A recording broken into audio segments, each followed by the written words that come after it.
Hello दोस्तों, नमस्कार साथियों। प्रदेश में शिक्षक भर्ती का इंतजार कर रहे अभ्यर्थियों के लिए गुड न्यूज़ निकल कर के आ रही है, जो कि समाज कल्याण विभाग द्वारा जो सर्वोदय विद्यालय संचालित किए जाते हैं उनमें भर्ती के संबंध में आदेश जारी किया गया। जी हाँ, जयप्रकाश नारायण सर्वोदय विद्यालय में अंशकालिक शिक्षकों के लिए भर्ती की प्रक्रिया शुरू की जा रही है और प्रदेश में एक और नई भर्ती स्टार्ट होने जा रही है। तो चलिए देख लेते हैं पूरा विज्ञापन, क्या निर्देश दिए गए हैं और किस प्रकार से ये भर्ती पूरी होने वाली है, किस प्रकार से आवेदन फॉर्म भरेंगे और कितना मानदेय इसमें दिया जाएगा और क्या योग्यता रहने वाली है, सारी डिटेल आप सभी को यहाँ पर दी जाएगी। तो चलिए शुरू करते हैं इस वीडियो को।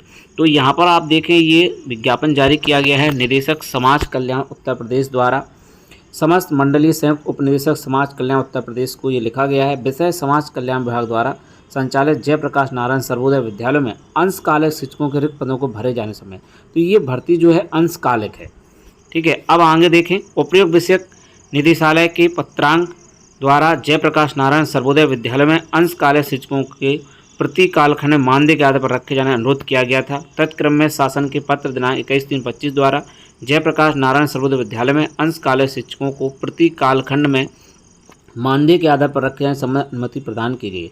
तो देखिए, अंशकालिक शिक्षकों को अनुमति प्रदान कर दी, यानी भर्ती के लिए इस समय अवगत कराना है कि निदेशालय स्तर से विज्ञापन प्रसारित कर दिया गया है, जिससे ऑनलाइन आवेदन करने की प्रारंभ तिथि 6/6/25 अंतिम तिथि 16/6/25 निर्धारित है। तो आपके स्थान में गठित समिति द्वारा विद्यालयों में रिक्त शिक्षकों के पदों को भरे जाने की कार्रवाई जनपदवार की जाने। तो अब देखिए, इसमें क्या होगा कि प्रदेश स्तर से विज्ञापन जारी हो चुका है, अब जनपदवार विज्ञापन जारी होंगे। अतः उक्त के परिप्रेक्ष्य में अंशकालिक शिक्षक भर्ती की कार्रवाई निर्धारित समय सारणी के अंतर्गत पूर्ण कर सूचना निदेशालय को उपलब्ध कराना सुनिश्चित करें। तो आवेदन 6 तारीख से स्टार्ट होंगे और 16 तारीख तक चलेंगे।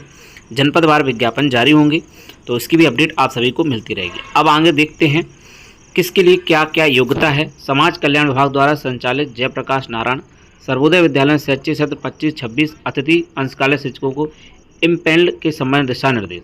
तो अहर्ता आप देखें, अयुक्त अनिवार्य अहर्ता प्रवक्ता भारत विधि द्वारा स्थापित किसी विश्वविद्यालय से कम 50 अंकों के साथ संबंधित विषय में स्नातकोत्तर यानी पोस्ट ग्रेजुएशन, हिंदी अंग्रेजी गणित के लिए हिंदी में बीएड, अंग्रेजी बीएड, गणित बीएड, भौतिक विज्ञान, इलेक्ट्रॉनिक्स, भौतिक नाविक, भौतिक विज्ञान एवं बीएड, रसायन विज्ञान एवं बीएड, रसायन विज्ञान की भर्ती होगी। तो बीएड तो सभी में चाहिए है। बाकी वनस्पति विज्ञान, जीव विज्ञान बीएड, भूगोल एवं बीएड, राजनीति शास्त्र, नागरिकशास्त्र बीएड, इतिहास एवं बीएड। कंप्यूटर प्रवक्ता के लिए भारत विधि द्वारा स्थापित किसी विश्वविद्यालय से कम से कम 50 अंकों के साथ BE, BTech, computer science, IT होना चाहिए, अथवा भारत विधि द्वारा स्थापित किसी विश्वविद्यालय कम से कम 50 अंकों के साथ BE, BTech any stream post graduate diploma in computer science. Bharat में विधि द्वारा स्थापित किसी विश्वविद्यालय से कम 50 अंकों के साथ MSc computer science, ITI, MCA.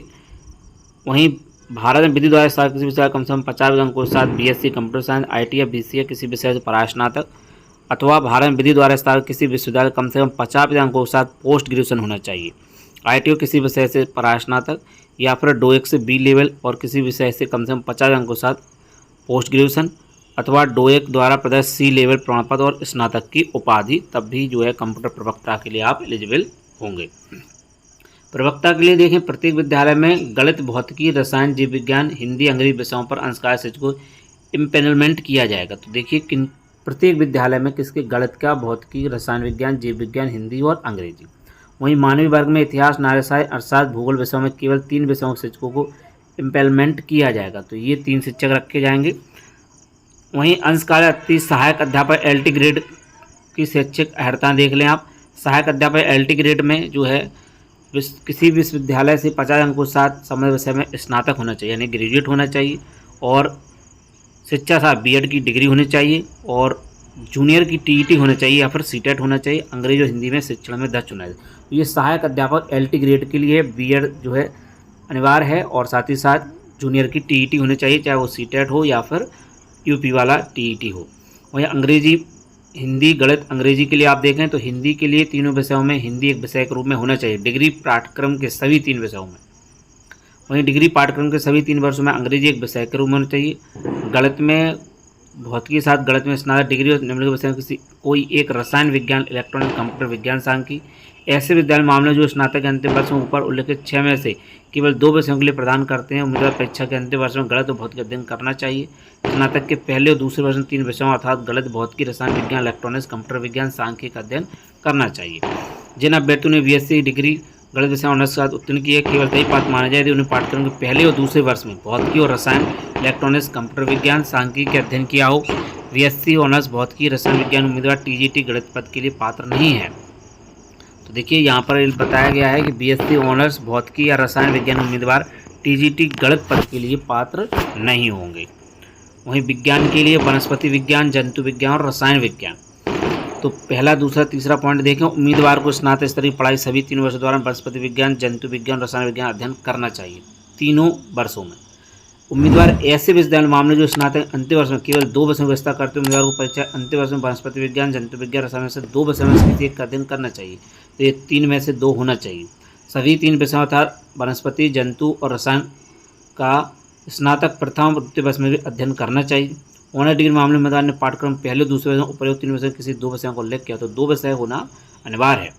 इसी प्रकार से सामाजिक में आप देख लें तो सामाजिक में से जो है किसी भी 2 विषयों का अध्ययन करना चाहिए, इतिहास के साथ भूगोल, ठीक है, अथवा अर्थशास्त्र, राजनीतिक विज्ञान। खा में देखें भूगोल के साथ इतिहास, अर्थशास्त्र, राजनीतिक विज्ञान। दूसरे शब्दों में उम्मीदवार को इतिहास, भूगोल, अर्थशास्त्र और राजनीतिक विज्ञान किसी 2 विषयों का अध्ययन करना जिसमें एक इतिहास या भूगोल होना चाहिए।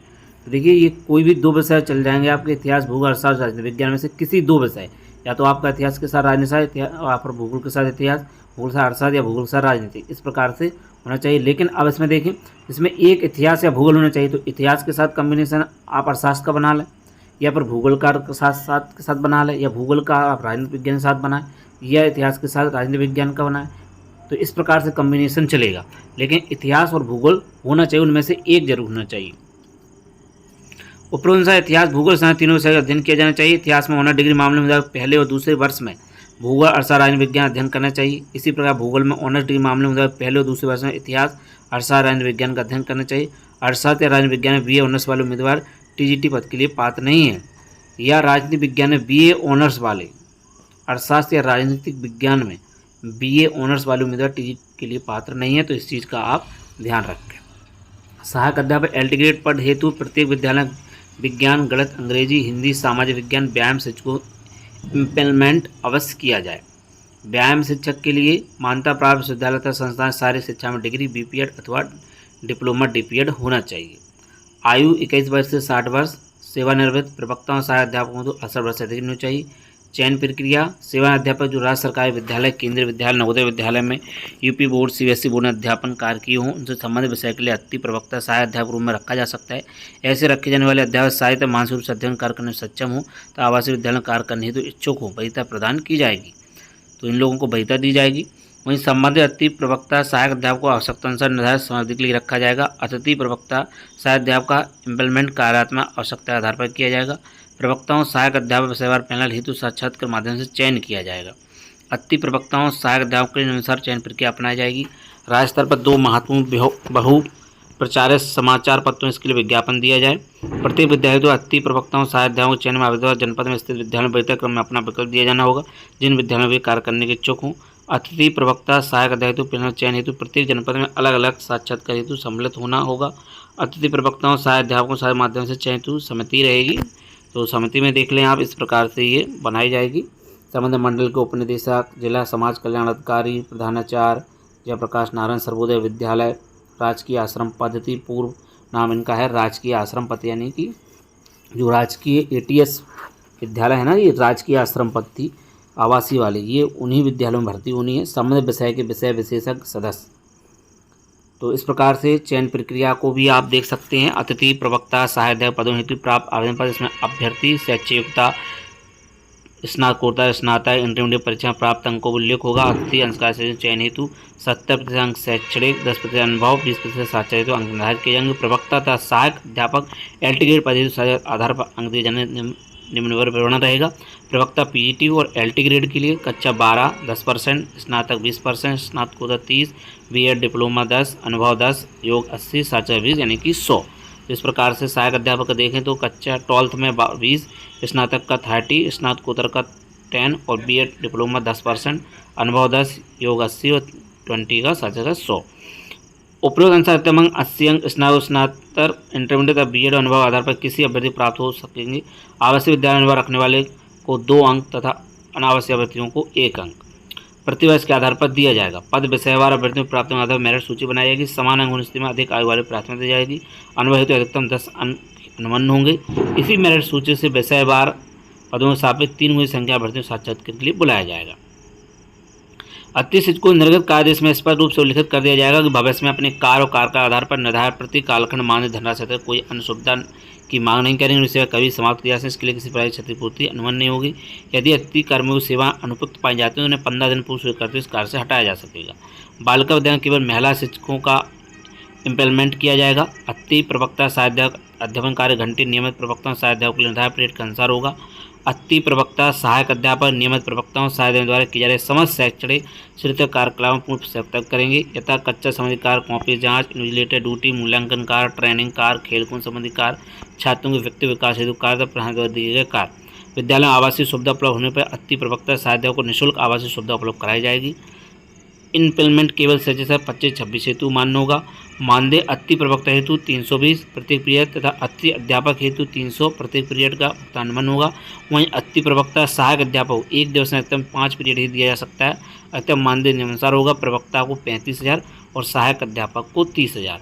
तो ये पूरी चयन की प्रक्रिया अपनाई जाएगी और इसके लिए जिलेवार जो है विज्ञापन जारी किए जाएंगे, क्योंकि आश्रम शिक्षा पद्धति वाले विद्यालयों का नाम अब जो है जयप्रकाश नारायण सर्वोदय विद्यालय कर दिया गया है और 6 तारीख से आवेदन प्रक्रिया शुरू होनी है 16 तारीख तक। किस प्रकार से इसका फॉर्म भराया जाएगा, क्या सारी प्रक्रिया और आगे होंगी, वो जनपदों के जब विज्ञापन जारी होंगे तभी स्पष्ट हो पाएगा। फिलहाल जो है ऑनलाइन प्रक्रिया अपनाई जा सकती है, क्योंकि जिस प्रकार से ऑनलाइन की प्रक्रियाएँ चल रही हैं, अभी आश्रम शिक्षा पद्धति में जो है ऑनलाइन ही फॉर्म भरवाए गए थे बच्चों के और रिजल्ट भी उसी प्रकार से जारी हुआ था, क्योंकि पहले ऑफलाइन होता था, अब इसमें जो है ऑनलाइन प्रक्रिया होने लगी है। तो इसके लिए जो है बीएड अनिवार्य है और बीएड होना चाहिए प्रवक्ताओं के लिए। साथ ही साथ जो है अंशकालिक 38 अध्यापक एलटी ग्रेड के शिक्षक रखे जा रहे हैं, तो उसमें उच्च प्राथमिक स्तर की सीटेट या फिर टीईटी मांगा गया है, जो कि सहायक अध्यापक एलटी ग्रेड के लिए। तो इस प्रकार से जो है ये भर्ती प्रक्रिया होनी है। बाकी जनपदों के विज्ञापन जैसे ही आते हैं, विज्ञप्ति जारी होती है, आवेदन का लिंक एक्टिवेट होता है, तो आप सभी को अपडेट दे दी जाएगी। फिलहाल इसमें 35,000 और 30,000 मानदेय दिया है। प्रवक्ताओं को 35,000 है, सहायक अध्यापकों को 30,000 है। आवासीय विद्यालय हैं। और भी कोई अपडेट के लिए आप बने रहें शिक्षा यूट्यूब चैनल पर। जैसी कोई भी अपडेट आती है फॉर्म से रिलेटेड, किसी भी जनपद का विज्ञापन जारी होता है, तो आप सभी को अपडेट प्रोवाइड जरूर की जाएगी। तो बने रहिएगा शिक्षा यूट्यूब चैनल पर। तो मिलते हैं किसी नेक्स्ट वीडियो में। जय हिंद।